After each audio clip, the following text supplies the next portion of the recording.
今集節目內容涉及驚嚇描述，但並無鼓吹迷信之意，敬請留意。一個個排列整齊嘅按鈕，機械零件運作嘅聲音，天花以上睇唔到天空，地板以下係無底嘅黑洞。以為密封嘅幽閉空間，乜嘢事都可以發生得到，其實門以外睇唔到嘅，可以更加恐怖。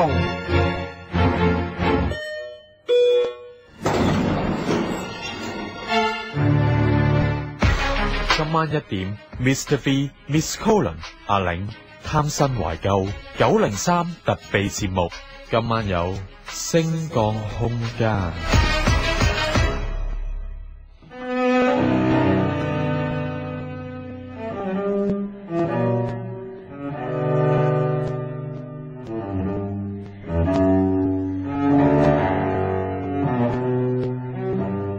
歡迎嚟到903特備節目 ，Hello， 我係阿玲。今晚有我係 Mr. V。點解今晚會有 Mr. V 喺度嘅咧？可能因為我細膽啲啊，係咪咧？你好似真係好細膽咯，但係其實你個樣係好大膽嘅。話說頭先我哋就入嚟錄音室，錄音室咧其實係一間房裏面間開咗兩邊嘅，一邊就係房裏面坐喺度啦，另外一邊就係一個人 on panel 去校嗰啲聲。Mr. V 咧就通常會坐喺校聲嗰個位嘅，咁佢要 op 機啊嘛，咁我就坐喺裏面啦。咁我啱喺 op 機嗰個位做完少少嘢之後咧，Mr. V 咧就諗住嚇我，佢話：喂，你呢一張台下面個台底咧，好似啱有個小朋友喺度搞緊你隻腳咁啊！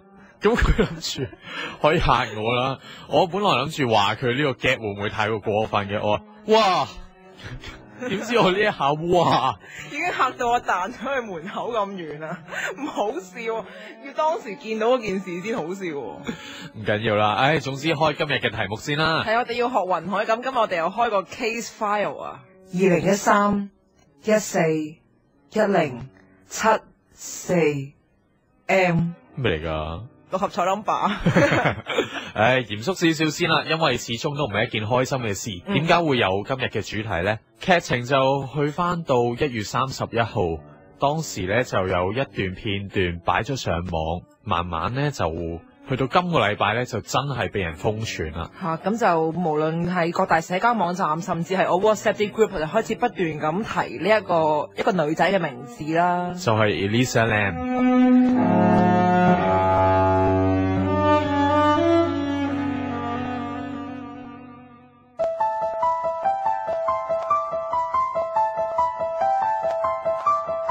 住喺加拿大溫哥華嘅 Elisa Lam 藍可兒就讀卑詩省大學。1月26日抵達洛杉磯，1月31日最後一次喺塞西爾酒店 Cecil Hotel 現身之後失咗蹤。藍可兒本身預計喺2月1號中午結賬，但係佢冇現身，而父母亦都多日未接到女兒嘅消息，先至發現藍可兒係失咗蹤，並且舉行記者會請求協助尋女。喺失蹤期間，美國警方放出藍可兒最後一次喺酒店出現嘅電梯錄像。喺 lift 入面，藍可兒嘅行為好怪異，令唔少網友睇到膽戰心驚。錄像喺 YouTube 出現1個星期唔夠，已經惹嚟超過65萬嘅點擊率。直到藍可兒喺美國洛杉磯失蹤20日後，亦都即係香港時間前日朝早，佢終於被證實死亡，赤裸嘅屍體浸咗喺塞西爾酒店樓頂嘅水塔入面。至今，佢喺酒店電梯入面嘅詭異行為，即係喺人間嘅最後影像，世界各地睇過呢段錄像嘅網友眾說紛紜。你又可唔可以喺呢段錄像入面見到啲咩蛛絲馬跡呢？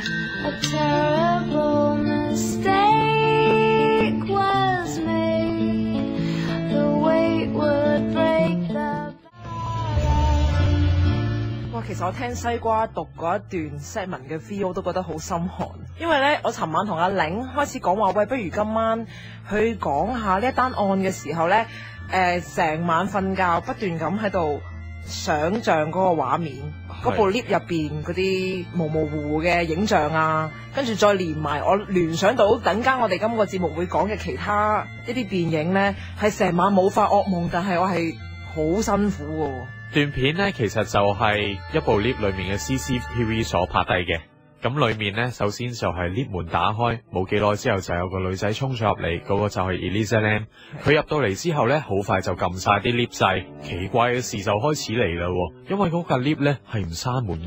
就係 lift 入邊得佢一個人，咁就唔係超重啦。係啦，但係睇唔到出面有冇人撳住部 lift 啦，呢個係睇唔到嘅。但係冇幾耐 Elisa 呢就行咗出去，好似對住啲空氣做咗一啲有交流嘅動作，可能佢睇到一啲嘢。如果出面嗰個真係兇徒嘅話咧，兇徒都幾聰明啊！但係我一開始係真係以為出邊有人㗎，係啊，即係佢係同出邊某個人仆呢呢咁樣咧，即係佢嘅行為係好似佢一開始係唔想俾佢發現，但係後來佢係專登出去左望右望，之後跳翻入嚟，係好似小朋友仆呢呢睇下人哋揾到佢未咁樣㗎嘛。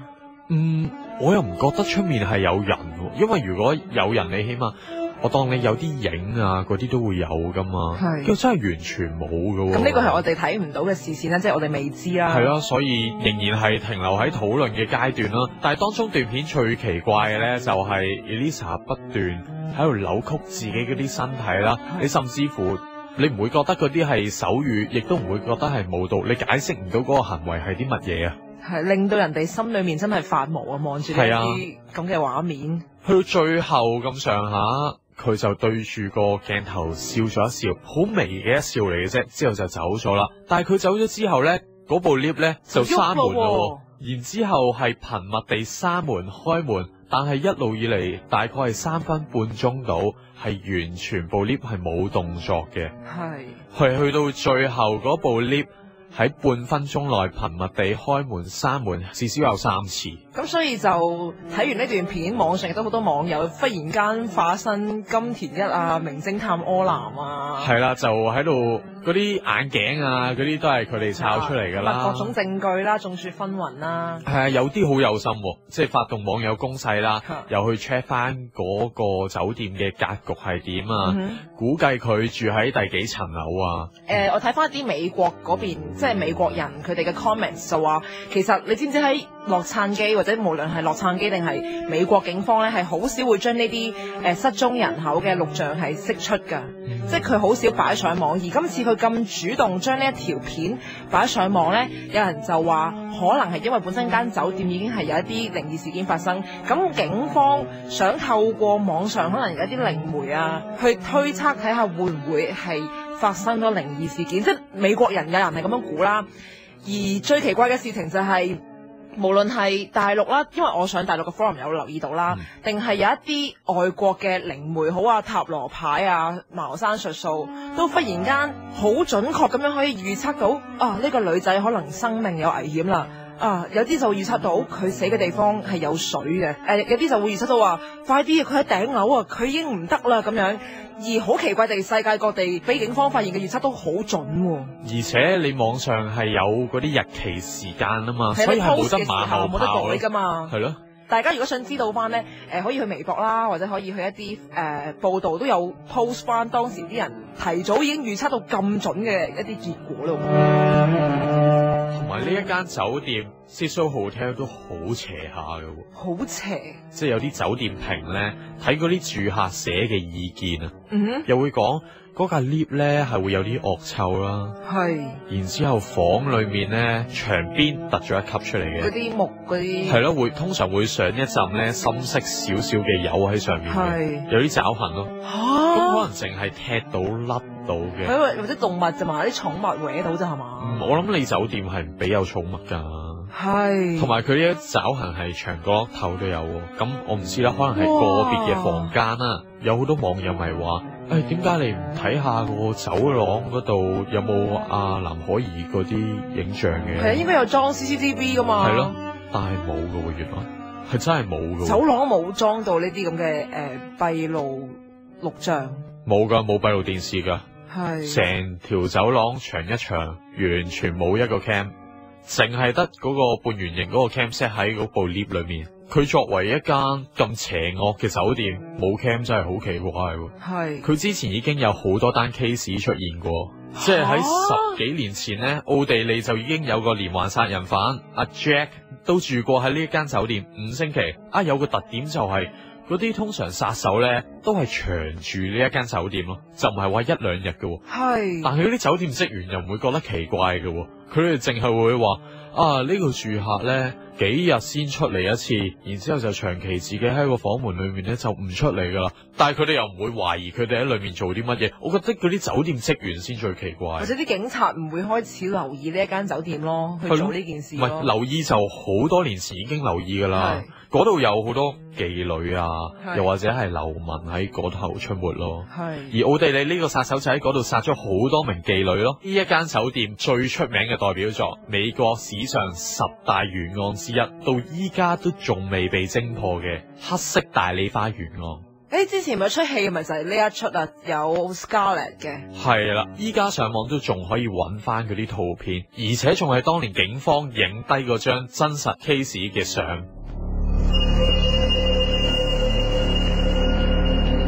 喺美國洛杉磯 Cecil Hotel 曾經發生過好多殺人案件，當中最為人熟悉都莫過於係呢一宗喺1947年發生嘅一則殺人分屍案——黑色大理花園案 The Black Dahlia。呢一宗案件亦被列為美國10大懸案之一。之所以叫黑色大理花園案，係因為受害者伊麗莎白蕭特 Elizabeth Short 喺生前頭上通常都有一朵黑色大理花作頭飾。佢係一位想成為演員嘅女性，可惜最後一次出現過喺 Cecil Hotel 之後，佢再冇機會喺大銀幕前出現啦。佢喺清晨被發現陳屍於路邊當眼位置，生前慘遭凌虐同埋毆打，整個嘴唇到耳邊被割裂，形成可怕嘅小丑笑容。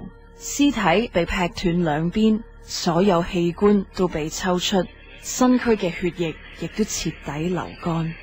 由於死者生前交友甚廣，喺經濟上面百般依賴男人，而且私生活淫亂，所以洛杉磯警方花咗3年去偵辦此案。受調查嘅人超過1000人，但係冇一個人被確認係兇手。之後亦都曾經有人將死者生前嘅遺物，包括一本通訊錄寄咗去報社。警方就發現通訊錄入面有一頁已經被人撕去。警方就調查咗通訊錄上面有記錄嘅75名男性，但係就毫無結果。曾經有好事之徒主動向警方自首，打算藉此案博出名，但係呢一宗驚動美國上下嘅兇殺案，至今仍然未被偵破。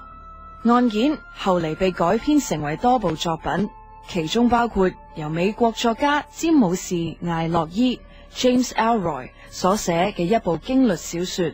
作者相信死者嘅醫生係真兇，因為該名醫生藏有一啲蕭特嘅照片，而類似嘅劇情亦都出現喺美國劇集 The American Horror Story 入面。當然最為人認識嘅梗係唔少得由復仇者聯盟 The Avengers 入面飾演 The Black Widow 嘅演員 Scarlett Johansson 喺2006年所演出嘅 The Black Dahlia。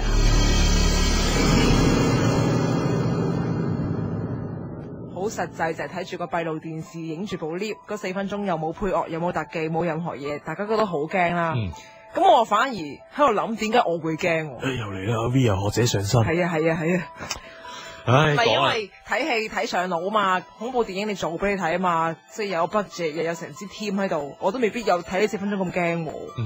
咁我就係啦，咁啊照用一啲我平時睇戲分析個角度咁樣去睇下，點解呢4分鐘會咁驚咧？咁冇錯啊，對唔住啊，你繼續啊。認真嚟就係咧，第一件事咧，都我哋好好咁借咗呢個閉路電視嘅媒介啊，就係我哋睇個角度係真係喺閉路電視係同佢同步噶嘛。咁有一啲戲，即係比如咒怨啊，或者Shining， 你有冇留意佢喺入邊咧有好多 high angle 嘅鏡頭啊？見到俾你睇晒其他環境。係啦，咁就好模糊呢個角度，同埋咁樣 high angle 望落去咧，嗰啲人顯得好渺小啊，好似 all under my control 咁樣。而我哋喺 YouTube 出邊睇咧，係 out of our control，但係又覺得佢好似啲嘅危險，有啲咩事要發生咁樣啊！即係好似睇到一個過程咧，係出面有一樣嘢同呢一個女仔對峙咁樣啦。呢個就係引起另外第二樣嘢，你覺得恐怖嘅，亦都係恐怖片好中意用嘅，就係視線受阻。你係因為嗰部 lift 門啱啱仔喺出邊，你睇唔到出邊有啲咩啊嘛。哦，但係你估咯，係啊，你就會好多猜測咯。就激發你更多嘅想像空間。你覺得佢好恐怖又得，你覺得佢上身又得，你覺得佢可能忽然間人格分裂又得咁樣。即係都保留啲空間你去諗，淨係俾你睇，我要打電話報警，然之後我喺度摸嗰條電話線，咦，點解條線斷咗嘅？然之後就唔影其他鏡頭。第三樣就係、因為個 lift 咧本身係我哋日常會見到嘅嘢啊。咁你入 lift 嘅時候，你多數都係你唔使思考個 lift 入邊可能會有隻老虎出現，你唔使思考個 lift 入邊可能會有個賊出現嚟問你打劫嘅咁。咁我哋平時習慣 lift 都應該係冇嘢噶啦啩咁樣咧。哇！呢個真係掛啫喎！多數情況係咯。我每次睇完恐怖片，我都好驚入 lift。係因為佢喺恐怖片入邊，你平時翻屋企搭 lift 或者翻工搭 lift 落街，會唔會驚個 lift 門打開個剎那會彈到啲咩恐怖嘢出嚟啊？你有冇咁嘅想象？我唔驚啊！我驚 lift 門閂咗之後會彈翻啲乜嘢入嚟咋？即係 everyday life 喺你個 daily life 入邊。哦，咁又唔會。係咯，咁呢個咪就係一啲好奇異嘅感覺入侵咗喺你平時好習以為常嘅領域入邊咯。佢將你習以為常嘅情景推到你眼前，然之後令到你發覺呢度 something must happening。仲要呢個時候，呢個女仔行咗入嚟，有啲好奇怪嘅事情發生咗，咁啊令到你覺得更恐怖咯成件事。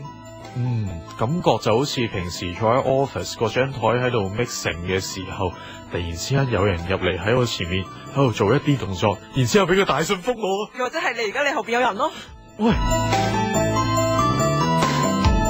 我點咁講啊？我後面真係咩都睇唔到，呢間房又大，你係都等我出嚟先啦，調轉坐一笨。咁所以咪就係最恐怖嘅係你睇唔到，但係你以為後邊有啲嘢，或者你估後邊有啲嘢咯。你試下再講啊，兜巴出嚟冚死你。阿寧，你留意下你個耳機，喂，有冇雜聲？喂，呢個細膽鬼阿玲咧，俾我嚇完之後咧，衝咗出嚟錄音室咧，夾硬拱翻我入去呢個冇得按 panel 嘅位，佢坐咗喺一個安全啲嘅位啊！喂，辛苦啊你，又要 off 機，又要諗嘢講又成。同埋我先發現咧，我明阿玲點解咁驚，原來喺錄音室入邊咧好空曠，你坐喺中間咧都真係幾無助喎成件事。你睇下你 panel 台你，我唔會睇噶啦，我睇緊你後面啫。望住你。你仲有啊？後半個鐘你就死。我有倒影噶嘛，我見到噶嘛。你有倒影，你倒影至驚啊！你倒影見到。哇！唔好講喺度，我驚啊！哎呀，好講埋最尾一個 point 先。好。就係咧，呢4分鐘點解令到大家覺得個心無的？除咗可以用一個啲電影嘅 technique 去讀之外咧，都可以用一啲心理學嘅角度去分析噶。就係你有冇留意藍可兒？大家最中意分析佢就係一啲好奇怪嘅手勢，即係好似仆哩哩咁樣，想睇下出邊有冇人啦，匿翻入嚟啦。好似小朋友咁好誇張、好奇怪嘅手勢啦，咬手啊、擰腳啊。其實有時小朋友都會做呢啲姿勢噶嘛，都係有啲靚仔。呢一個心理學角度咧，就會覺得我哋知佢係一個21歲畢咗業嘅女仔，或者起碼從嗰個片入邊，我哋知佢係一個成年人。忽然間有一啲咁嘅姿勢，一啲好小朋友好反常嘅姿勢，心理學可能會覺得，佢係咪人格分裂啊？因為好反常同平時嘅行為，又或者係佢係咪上身啊？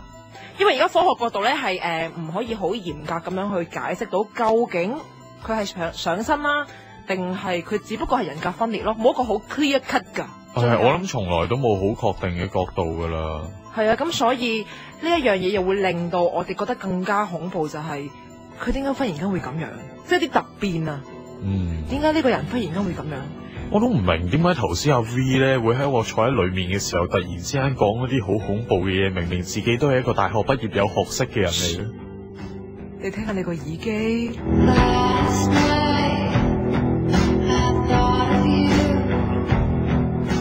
今集節目內容涉及驚嚇描述，但並無鼓吹迷信之意，敬請留意。是誰在敲打我牆？是誰？半夜三更嘈晒晒，唔使瞓啊！我細聲啲啊！是誰在敲打？Mr. V、Miss Colin、阿玲903特備節目。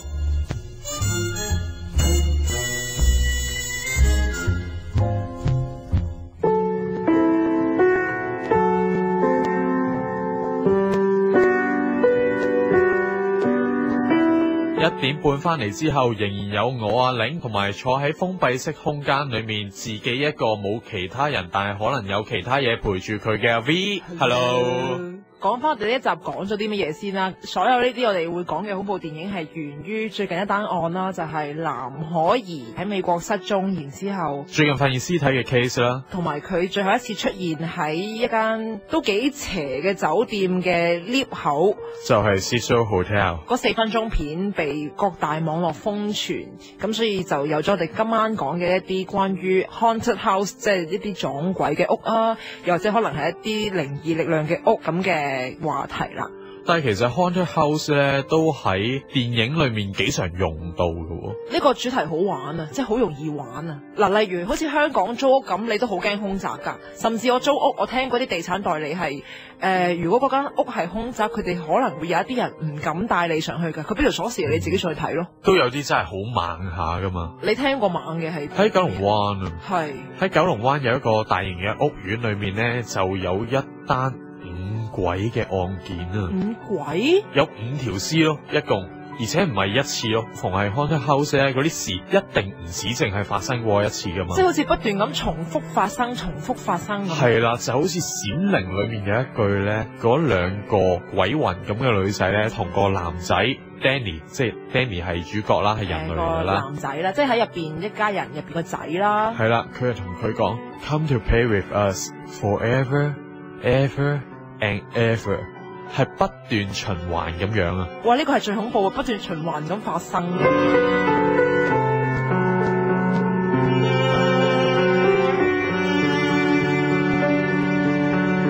既然講到閃靈啊，你有必要同聽眾講下，其實呢出電影係講啲乜嘢嘅？其實閃靈呢一部電影呢，就係源自一部同名嘅小說，係由 Stephen King 所寫嘅，都係叫閃靈啦。而家就可能有個譯名叫做鬼店添。咁呢一個電影裏面呢，就係講一家人喺假日就去到一間酒店，而嗰間酒店呢已經冇晒人住噶啦，就邀請呢一家人去照顧呢一間酒店。點解冇人住呢？就係因為佢喺冬天嘅時候係冇人去到呢一間酒店啊，好厚雪啊，可能有啲危險咁啊，去唔到啦。但係又要同時揾人照顧住呢一間酒店，維持裏面可能一啲機器嘅運作咁。係咁啊，請咗呢一家人去。即係成個酒店得佢哋3個人。係成個酒店得3個人，仲有一啲叫 slow cat 嘅警衛咧，就喺下面酒店出面山腳嗰啲屋仔咁上下嘅。哦，即係佢個酒店喺山頂。係啦。叫天不應，叫地不靈。佢間酒店叫 Overlook 啊。係。俯瞰翻成座山咁樣嘅。哇！但係你諗下，可能有嘢 Overlook 緊呢間酒店啊。佢根本嗰個故事就係咁樣去嘅。佢係形容到嗰間酒店係有啲靈異嘅力量啊，超自然有生命啊，咁係會影響到嗰間屋裏面嗰啲人點樣諗嘢嘅。而閃靈咧，呢一個係一種能力嘅名稱，就係講嗰家人裏面有個小朋友叫 Danny，Danny 就有閃靈呢一種力量，可以同 supernatural 嘅嘢溝通。咁好似陰陽眼咁咯。係啊，佢會睇到呢一間屋裏面以前嘅歷史咯。而呢一間屋裏面嘅歷史咧，就曾經有一個父親啦，都係住喺呢一間屋裏面，佢就殺咗自己嘅老婆同埋仔女。咁係咪即係閃靈嗰出戲新嚟嘅嗰個 family？可能要重複呢一個命運咯。真係 haunted 噶嗰間屋。係啊，然之後咧，呢啲靈異嘅力量咧，就想附體去阿 Danny 嗰度，因為佢見到閃靈啊嘛，佢哋覺得。Danny 你好天賦，可能你可以幫我重複呢一個命運一次。但係 Danny 咧就說服自己，Danny 咪有隻手指同自己傾偈嘅，咁無啦啦，係啦，啲小朋友同自己玩咁樣噶嘛。係啊，佢哋咧嗰家人就覺得Danny 一定係有啲問題，成日同自己嘅手指講嘢，但係 Danny 唔係啊。Danny 就係擔心阿爸阿媽覺得佢有問題，所以就利用自己嘅手指去氹自己，佢眼前所見到嘅係 illusion。其實佢長大緊嘅，即係成長過程嚟嘅。係啊，即係佢從小朋友變一個大人，佢說服緊自己嘅幼稚。佢安慰自己之餘，仲安慰其他人咯。佢嘅行為都幾成熟嘅，其實。咁有一日佢玩下就去問佢爸爸。你會唔會傷害我同埋我媽咪啊？係嗰時個爸爸已經係有啲精神失常啦。即係有問題嗰個係佢爸爸。係啊，點解會有問題咧？就係因為嗰啲靈異嘅力量咧入侵唔到 Danny 啊，佢就選擇咗佢爸爸阿 Jack。阿 Jack 咧喺未入到呢一間酒店之前咧，佢有一個酗酒嘅習慣。咁佢曾經打過阿 Danny，所以佢老婆對佢都有啲戒心，驚佢會再傷害阿 Danny。於是就嚟到呢一間酒店，但係呢一間酒店嘅靈異力量令到阿 Jack 咧更加好似痴痴迷迷咁啊，成日都。咁阿 Jack 又因為自己冇靈感啊，又或者有啲力量阻住佢，搞到佢係咯做唔到嘢，開始喺度發脾氣。而佢越發脾氣咧，就越見得更加多嘅幻象。明明嗰間酒店冇人啊嘛，但係喺阿 Jack 嘅眼中咧係充滿人嘅。哇！咁你覺得係佢因為太大壓力，所以精神開始失常，定係真係因為間屋有啲嘢？間屋咁多歷史，一定有啲嘢㗎。最恐怖嘅咧就係平時阿 Danny 咧，佢有一架3輪車嘅，佢圍住個酒店係咁喺嗰啲走廊嗰度踩單車，即係帶你一日遊，係帶你係咁遊咯。然之後佢每次遊到咁上下，佢見到一對姊妹㗎啦喎。嗰對姊妹就係俾以前住喺呢間屋嗰個爸爸殺咗嗰對姊妹，係非常恐怖，係經常現身。所以每次阿 Danny 踩親嗰個單車咧，我都好憎睇嗰啲部分。但係阿爸阿媽就睇唔到嘅，阿爸阿媽睇唔到，得阿 Danny 先有嗰種閃靈嘅能量。咁即係藍可兒可能見到嘢，而我哋睇唔到咁樣咯。我覺得閃靈恐怖地方係我哋平時咧有啲咩危險咧就會揾爸爸，即係覺得爸爸係全屋企最強壯、最有依靠嘅人。但係佢而家變咗個 trouble maker 啊！佢唔止係 trouble maker，即係變咗個仔係 killer。好多 haunted house 嘅片段啊，或者橋段啊，通常係爸爸精神失常嘅，因為爸爸係比較孔武有力咁嘅角色啊嘛。個媽媽咧就要抱住自己個仔咧逃走啦。咁樣比較無助係咪？即係最鬧個人都開始變成傷害你嗰個啦。你通常俾阿媽鬧，你去揾阿爸噶嘛？咁而家原來我揾阿爸，阿爸係會殺死我嘅。係啊，會唔會係呢一種反常咧？因為啱我哋提到有啲心理依賴啊嘛。係咯，心理依賴。我哋平時就係依賴阿爸，我俾阿媽鬧啊，俾阿媽打，我去揾阿爸去救我。但係依家咧。我去揾阿爸，阿爸要殺我。最依賴嗰樣嘢變成最威脅到你、最恐怖嗰件事。係啦，而呢一套戲，我覺得亦都有好多好巧合嘅地方。呢一套戲裏面嗰個爸爸咧，係以前演蝙蝠俠裏面做小丑嗰個演員嚟噶。即係同一個演員。唔係新嗰一出，係以前嗰一出。呢一個演員咧就叫做積尼高遜 Jack Nicholson。佢就係以前演過一套蝙蝠俠裏面嘅小丑，嗰一套嘅小丑咧，亦都係被譽為史上最奸狡嘅小丑 ，dark 嘅角色。而依家嗰個小丑咧，就係已故嘅 Why so serious？ 係啦，嗰個啦。咁佢裏面咧，咪係一個大微笑，嗰個大微笑咧，咪又諗翻去大梨花嗰單案件喎。哇，其實好恐怖嘅，嗰個 figure 係一個好 classic 嘅 figure 啦。係啊。但係我後來發現，原來嗰單案入邊個女仔係咁樣俾人戒開個口，戒到上耳度咧，好心寒啊！成件事。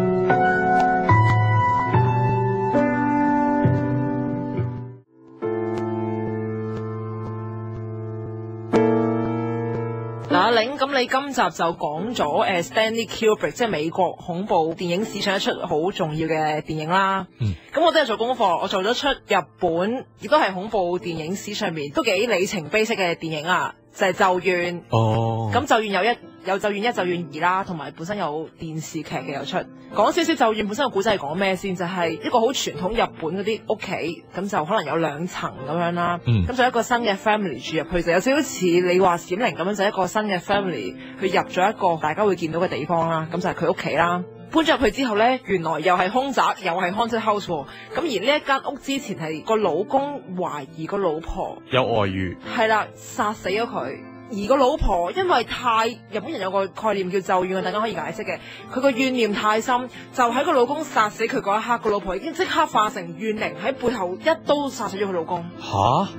係啊，咁快？係啊，即係一殺死個老婆嘅同一秒個老婆。佢嘅怨靈已經組織咗係一個好強嘅力量殺死翻佢啦，喺背後一刀插死咗佢啦。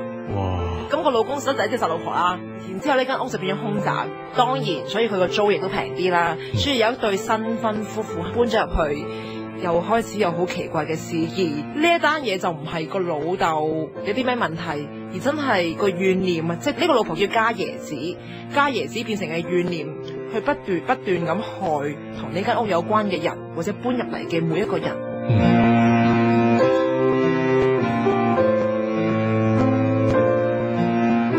咁我可以解釋翻怨靈係點咩？其實怨靈呢有少少似我哋中國講嘅邪靈，或者可能鬼啊咁樣啦。咁其實日本人佢哋會講怨靈就係一個人佢好不明不白咁死去，又或者係受到委屈，佢會有啲怨念積聚嘅，即係你當負能量咁樣啦。咁積聚咗啲怨念，如果足夠強咧，佢係可以做好多好破壞性嘅壞事，包括好似呢個電影咁 visualize 咗就變成一個怨靈殺死個老公。嗱，例如你可能你好憎嗱，又要用我啦。係啦，阿玲可能好憎某個人咁樣啦，當 Colin 啦，好憎 Colin 啦。咁如果用日本呢種說法，就係你會不斷咁積聚一啲怨念。如果有1萬個人好憎 Colin，就有1萬個人嘅怨念變成一隻惡靈，去害 Colin 啦，甚至害其他人咯。咦，咁好易嘅啫。我諗未必係喺部 lift 度，喺酒店房多好多，因為多數嗰啲命案都係發生喺酒店房㗎嘛。即係當然呢個其中一個說法啦。咁如果你係無神論嘅，你又相信科學嘅，咁呢個解釋當然係唔成立啦嚇。咁就日本怪談嘅說法係咁樣講啦。你自己信唔信啊？我信第三力量㗎，我證明唔到唔代表冇啊嘛。咁而好奇怪喎，你諗下牛津咁犀利嘅物理學家，佢嘅晚年咧，佢係會跑去讀神學㗎喎。愛因斯坦啦，哇，好勁啦，佢好乜嘢都諗到出嚟啦，佢個腦好聰明啦，佢都仍然係唔否定有超自然力量嘅存在嘅喎。咁我點知怨靈係咪一種力量咧？係咪真係有啲人可能講話第四維度嘅世界發生咧？發生緊啲事，只不過我哋嘅 channel 對唔上咯。我都相信。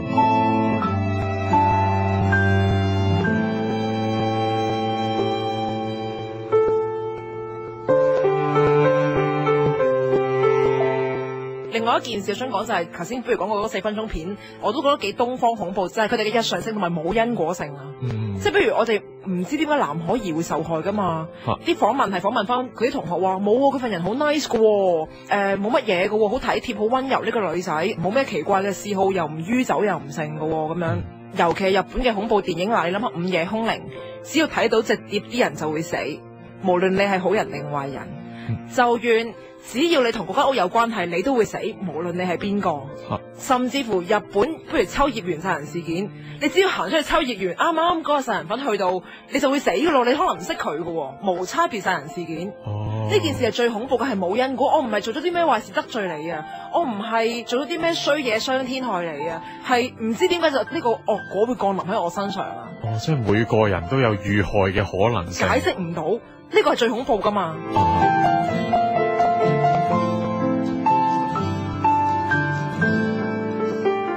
一個係冇因果，第二個日常性就係咒怨入邊有一個 scene 咧，係家椰子喺個天花板度，即係我喺度洗頭啦，咁我睇唔到，就低頭洗頭。家椰子喺天花板喺個頭殼頂望住你，佢隻手喺你洗頭嘅時候加咗落你嘅手度，幫你手拗頭。係，哇，呢個都好。你今晚洗頭嘅時候望一望天花板，望一望角落頭。我露天沖涼啊！咁又或者係入邊女主角好驚嘅時候，匿落被竇。我哋平時驚就會冚落被竇啦。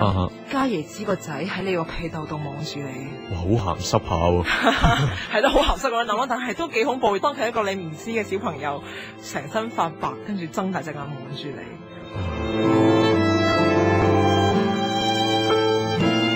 係啦，咁所以呢個亦都係一個令到咒怨或者午夜兇靈咁成功，而呢一樣嘢都影響咗而家好多西方嘅恐怖電影咯。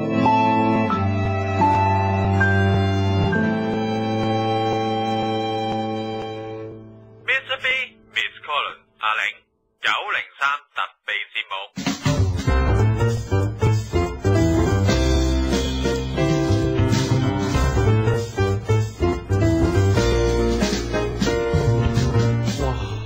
終於都嚟到最後一 part 啦！做咩好驚啊你？喂，做呢集好大壓力啊！點解咧？因為真係諗到好多嘢，好驚咯！淨係我哋尋晚係咁喺度開始做資料搜集啦，包括Black Dahlia 嗰啲真實嘅相片啦。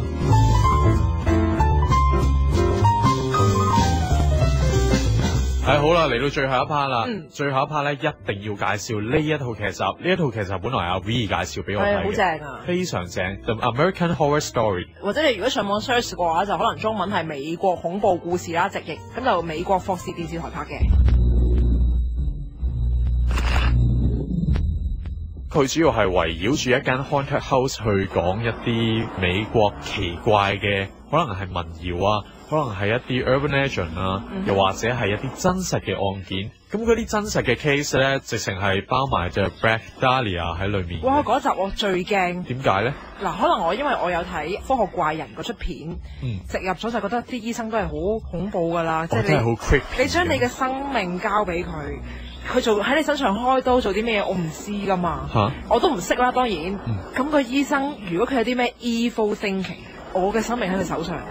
同埋佢係一個黑市醫生嚟噶嘛。係啊，喺入邊佢係嗰啲大家會睇恐怖片常常會見到嘅。係啦，就係嗰種老到啊，然之後要匿埋幫人哋做一啲墮胎手術嘅醫生。佢本身精神有一啲奇怪，即係譬如佢嗰個醫生房入邊好多胎兒嘅標本裝喺度啦，哇！真係骨都寒。喺入邊就係完全翻玩咗嗰單真案咯，就係一個好想做明星嘅女仔，好靚如花似玉咁樣去揾佢墮胎，咁結果就係咁樣俾佢戒成一個笑口橫屍街頭。American Horror Story 裏面呢一集嗰個女主角咧，成日插住一朵 lily 喺個頭嗰度嘅，而成身都係白雪雪嘅，就啱啱同嗰套戲啊，同埋真實個 case 咧係相反咗嘅，黑白調轉咗。係啦。咁同埋講翻啦，呢一部電視劇個班底好勁㗎。我本身就覺得佢呢一班應該係睇開恐怖片嘅睇戲仔啦，咁熟，完全係向恐怖電影嘅歷史致敬啦。哇！跟住睇翻個 promo 咧，佢個幕後推手係 Glee，Glee Glee 咁啊，吉列合唱團同一個幕後推手，亦都係整形春秋即係 Lip Tuck 嗰個嗰個幕後主腦，亦都係呢個 American Horror Story 嘅。咁啊，佢叫 Ryan Murphy。推薦俾大家啦，霍士電視台嘅 American Horror Story， 或者可以揾中文名咧，就係美國恐怖故事。